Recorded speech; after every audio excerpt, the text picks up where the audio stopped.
Hello दोस्तों, आज हम आपके लिए लेकर आए हैं एक जबरदस्त एडवेंचर और फैंटेसी मूवी जिसका नाम है the last which Hunter. Film की शुरुआत होती है करीब 1800 साल पहले से। उस समय एक बेहद ताकतवर विच क्वीन पूरी दुनिया पर काले जादू का कहर बरपा चुकी होती है।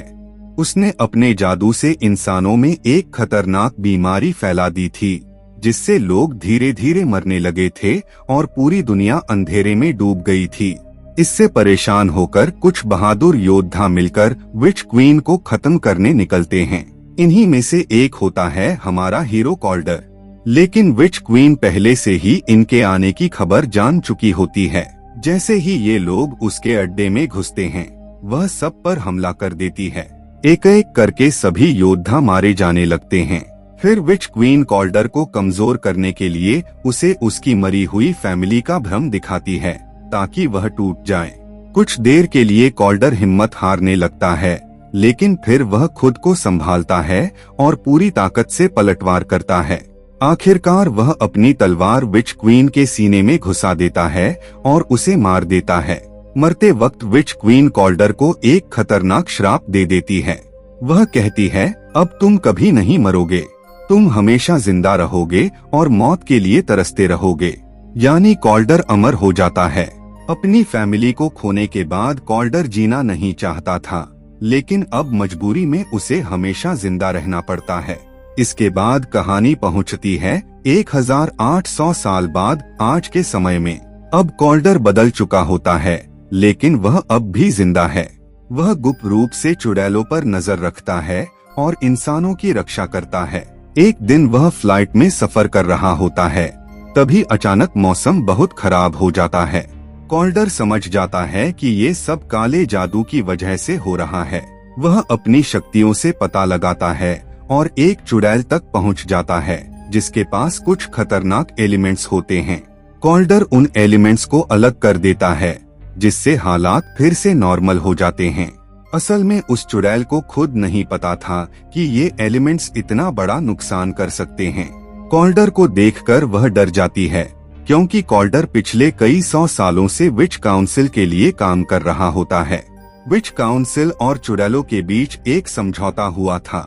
अगर चुड़ैल इंसानों को नुकसान नहीं पहुंचाएंगी तो वे आजादी से रह सकती हैं। लेकिन जो चुड़ैल नियम तोड़ती हैं, कॉल्डर उन्हें पकड़कर कैद कर देता है। इसके बाद कॉल्डर अपने घर लौट आता है। वहाँ उससे मिलने आता है डोलन 36, जो एक पादरी है और सालों से कॉल्डर का साथी रहा है। डोलन हमेशा कॉल्डर की मदद करता आया है। वह कॉल्डर से कहता है कि अब वह बूढ़ा हो गया है, इसलिए उसके बाद नया साथी डोलन 37 रहेगा। जाने से पहले कॉल्डर उसे एक खास चीज गिफ्ट करता है। अगली सुबह कॉल्डर को पता चलता है कि डोलन 36 की अचानक मौत हो गई है। कॉल्डर को तुरंत शक हो जाता है कि ये कोई हादसा नहीं है। वह उसके घर पहुंचता है और वहां सब कुछ नॉर्मल लगता है। वह डोलन 37 के साथ वापस जाने लगता है। तभी उसे वही काला जादू दिखता है जो कभी विच क्वीन ने इस्तेमाल किया था। कॉल्डर उस पर एक खास पाउडर डालता है, जिससे दीवारों पर छुपे हुए काले निशान दिखाई देने लगते हैं। अब उसे पूरा यकीन हो जाता है कि डोलन 36 की हत्या हुई है और इस सच को छुपाने के लिए वहां जादू किया गया था। सच जानने के लिए कॉल्डर एक मैजिशियन मैक्स के पास जाता है। मैक्स खुद ज्यादा कुछ नहीं जानता, लेकिन वह कॉल्डर को एक छोटा सा हिंट दे देता है। उस हिंट से कॉल्डर को पता चलता है कि कातिल एक फ्यूनरल पार्लर में काम करता है। कातिल को ढूंढते हुए कॉल्डर वहां पहुंचता है और एक सीक्रेट बेसमेंट में उतर जाता है। जहां कॉल्डर उस बेसमेंट में पहुंचता है, वहीं एक मैजिशियन अचानक एक छोटी बच्ची का रूप लेकर उस पर हमला कर देता है। लेकिन कॉल्डर इतनी आसानी से धोखा नहीं खाता। वह तुरंत उसे पकड़ लेता है। तभी उसे डोलन 36 का दिया हुआ पेन भी वहीं मिल जाता है। अब कॉल्डर को पूरा यकीन हो जाता है कि डोलन की हत्या इसी आदमी ने की है, इसलिए वह उसे पकड़कर सीधे विच काउंसिल के पास ले जाता है। वहां उसे गिरफ्तार कर लिया जाता है। जांच में पता चलता है कि वह अकेला नहीं था, उसके और भी साथी हैं।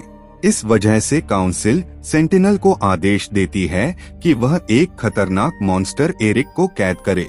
एरिक एक बहुत ही ताकतवर क्रिएचर होता है। वह उसे अपने साथ लेकर चला जाता है। इसी दौरान कॉल्डर को फिर से वही काला जादू वाला कीड़ा दिखाई देता है। उसे देखकर वह फौरन चिकन के पास जाता है। जांच करने पर उसे पता चलता है कि डोलन 36 पर एक खतरनाक श्राप लगाया गया था। असल में वह अभी पूरी तरह मरा नहीं है। यह जादू बहुत पुराना है, जो पहली बार 13वीं सदी में विच क्वीन ने बनाया था। अब डोलन के पास सिर्फ 2 दिन का वक्त बचा है और उसे बचाने का सिर्फ एक ही तरीका है। जिसने उस पर श्राप लगाया है उसे मारना होगा।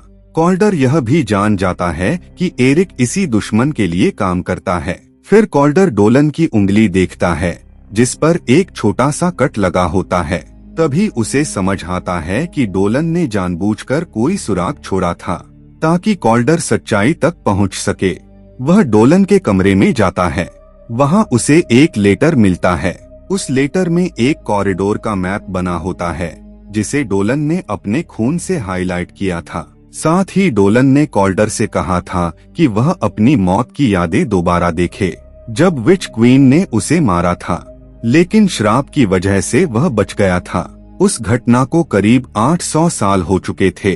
कॉल्डर को कुछ भी ठीक से याद नहीं था, इसलिए वह एक खास बार में जाता है। इस बार की ओनर एक चुड़ैल होती है जो ड्रीम वॉकर होती है। वह लोगों की यादों में जाने की ताकत रखती है। पहले तो वह मना कर देती है, लेकिन कॉल्डर के कहने पर मान जाती है। वह उसे एक मेमोरी पोशन देती है। जैसे ही कॉल्डर उसे पीता है, वह 800 साल पीछे चला जाता है। वह अपनी पुरानी यादें देखने लगता है, लेकिन तभी बेलियाल नाम का मैजिशियन वहां आ जाता है। वह कॉल्डर को एक इंजेक्शन लगा देता है, जिससे वह वापस होश में आ जाता है। साथ ही बेलियाल सारे इंग्रेडिएंट्स भी नष्ट कर देता है जिनसे पोशन बनाया गया था।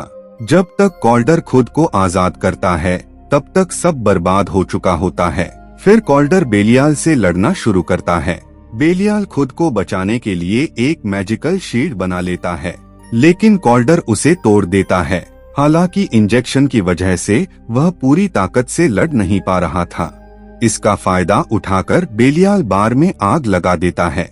बार की ओनर कॉल्डर को बचाने की कोशिश करती है, लेकिन कॉल्डर उसे विच क्वीन समझ बैठता है और उस पर हमला करने लगता है। तभी वह उस पर एक मैजिकल पाउडर डालती है, जिससे वह होश में आ जाता है। इसी बीच बेलियाल एक पोर्टल खोलकर भागने लगता है। कॉल्डर उसे रोकने की कोशिश करता है, लेकिन वह सिर्फ उसका एक कपड़ा पकड़ पाता है जिस पर लाल मिट्टी लगी होती है। इसके बाद बेलियाल लोरी को मारने की कोशिश करता है, क्योंकि वही मेमोरी पोशन बना सकती थी और बेलियाल नहीं चाहता था कि कॉल्डर को अपनी यादें वापस मिलें। लेकिन सही वक्त पर कॉल्डर पहुंच जाता है और लोरी को बचा लेता है। वह उसे अपने घर ले आता है, लेकिन अब उनके पास पोशन बनाने का सामान नहीं था। सब कुछ जल चुका था। इसलिए लोरी कहती है कि उन्हें उसके एक दोस्त के पास जाना होगा, क्योंकि उसी के पास जरूरी चीजें थीं। जब दोनों वहां पहुंचते हैं तो देखते हैं कि उसके दोस्त को पहले ही मार दिया गया है। यह देखकर लोरी बहुत दुखी हो जाती है। फिर दोनों एक और चुड़ैल दानी के पास जाते हैं, जो उनकी मदद कर सकती थी, लेकिन दानी बेलियाल से मिली हुई होती है। वह कॉल्डर को एक मैजिकल ट्रैप में फंसा देती है, जहां उसे अपनी पत्नी और बेटी दिखाई देती हैं। वह एक सपना होता है, लेकिन लोरी कॉल्डर के ड्रीम में घुस जाती है और उसे बाहर निकाल लाती है। कॉल्डर दानी को छोड़ देता है, लेकिन लोरी उसकी पावर स्टोन तोड़ देती है, जिससे उसकी ताकत खत्म हो जाती है। इसके बाद कॉल्डर लोरी से कहता है कि वह उसे फिर से अतीत में ले जाए, ताकि वह देख सके कि डोलन ने उसे अपनी मौत देखने के लिए क्यों कहा था। लोरी उसे फिर से अतीत में ले जाती है। वहां वह देखता है कि विच क्वीन को मारने के बाद भी वह पूरी तरह जल चुका था, लेकिन फिर भी जिंदा था, क्योंकि वह श्रापित हो चुका था। फिर उसे एक और बड़ा सच पता चलता है। विच क्वीन ने अपने दिल को कॉल्डर के दिल से जोड़ दिया था, ताकि वह कभी मर न सके, और अगर कभी मरे तो दोबारा जिंदा हो जाए। इसी वजह से विच काउंसिल उसका दिल संभाल कर रखती थी, ताकि कॉल्डर जिंदा बना रहे। यह जानकर कॉल्डर को बहुत गुस्सा आता है, क्योंकि वह शुरू से ही विच क्वीन को खत्म करना चाहता था, लेकिन उसी के दिल की वजह से वह खुद जिंदा था।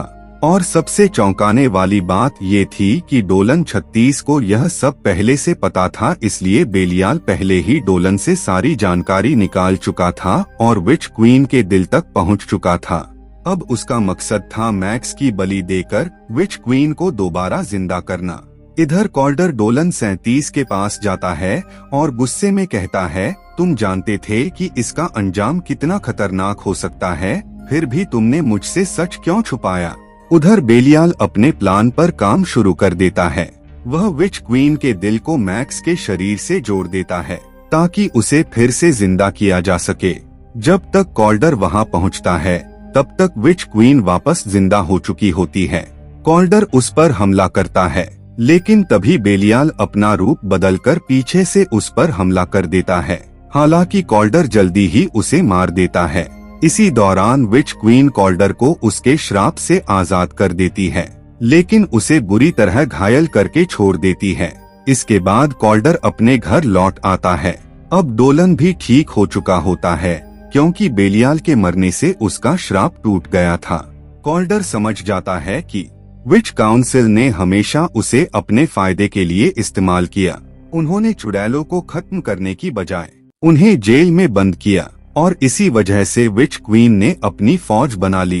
अब वह उन सबको आजाद करने वाली थी, इसलिए कॉल्डर फैसला करता है कि वह फिर से अपनी पुरानी तलवार उठाएगा, वही तलवार जिससे उसने विच क्वीन को पहली बार मारा था।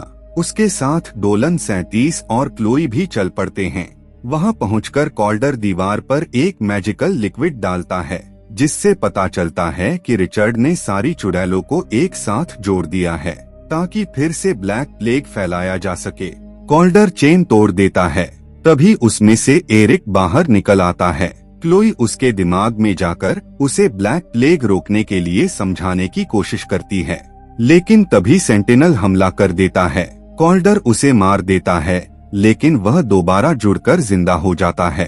इस बार कॉल्डर उसके अंदर छिपे मैकेनिकल कीड़े को नष्ट कर देता है, जिससे सेंटिनल पूरी तरह खत्म हो जाता है।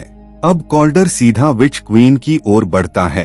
क्लोई एरिक को उसकी फैमिली की यादों में उलझा देती है, लेकिन इस बार कॉल्डर धोखे में नहीं आता। विच क्वीन अब काफी कमजोर हो चुकी होती है। कॉल्डर उसे मारने ही वाला होता है, तभी डोलन वहां पहुंचता है और कॉल्डर पर बंदूक तान देता है। अब सच सामने आता है, डोलन शुरू से ही बेलियाल के साथ मिला हुआ था। वह अपने माता पिता की मौत का बदला लेना चाहता था, जिन्हें कभी कॉल्डर ने कैद किया था। इसी गुस्से में वह कॉल्डर पर हमला कर देता है। इसी मौके का फायदा उठाकर विच क्वीन अपनी चेन दोबारा जोड़ लेती है और डोलन को मार देती है, क्योंकि अब उसके पास कोई ताकत नहीं बची थी। अब विच क्वीन फिर से ब्लैक प्लेग फैलाने लगती है, चारों तरफ तबाही मचने लगती है। तभी कॉल्डर को अपनी पत्नी और बेटी की याद आती है। वे उसे याद दिलाते हैं कि उसे हर हाल में विच क्वीन को खत्म करना होगा। कॉल्डर अपने पास मौजूद तीनों एलिमेंट्स को एक साथ जोड़ देता है, जिससे जबरदस्त बिजली पैदा होती है। वह बिजली उसकी तलवार से जुड़ जाती है। पूरी ताकत के साथ कॉल्डर तलवार से हमला करता है और विच क्वीन जलकर राख बन जाती है। ब्लैक प्लेग भी पूरी तरह खत्म हो जाता है। हालांकि कॉल्डर फिर से अमर बन जाता है, क्योंकि विच क्वीन का दिल अब भी जिंदा होता है और उससे जुड़ा हुआ होता है। वह उसे खत्म करना चाहता है, लेकिन क्लोई उसे रोक लेती है। वह कहती है, दुनिया में इससे भी बड़े खतरे मौजूद हैं जो तुम्हारा इंतजार कर रहे हैं। कॉल्डर उसकी बात मान लेता है और दिल को एक सुरक्षित जगह पर रख देता है। आखिर में कॉल्डर फैसला करता है कि अब वह विच काउंसिल के लिए काम नहीं करेगा। अब वह अपने तरीके से दुनिया की रक्षा करेगा। फिर वह क्लोई के साथ वहां से चला जाता है और इसी के साथ मूवी खत्म हो जाती है। अगर वीडियो पसंद आए तो लाइक करें और चैनल को सब्सक्राइब करें। मिलते हैं अगली कहानी में।